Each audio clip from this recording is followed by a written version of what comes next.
આજે આપણે જોઈશું 8 અંકો સુધીની સંખ્યાઓથી સંબંધિત ઉદાહરણો।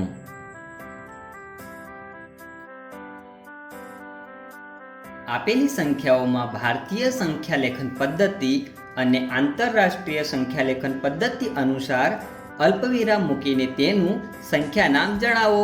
ભારતીય સંખ્યાલેખન પદ્ધતિમાં અલ્પવિરામ જમણી બાજુથી 3 અંક પછી હજારને દર્શાવવા માટે, પછી 2 અંક બાદ લાખને દર્શાવવા માટે અને પછી 2 અંક બાદ કરોડને દર્શાવવા માટે થાય છે।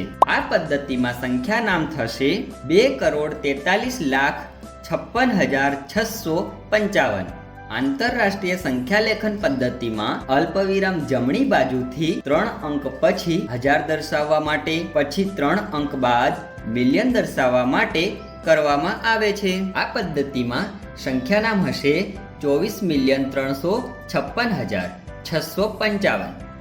તો આજે આપણે જોયું 8 અંકો સુધીની સંખ્યાઓને સંબંધિત ઉદાહરણો।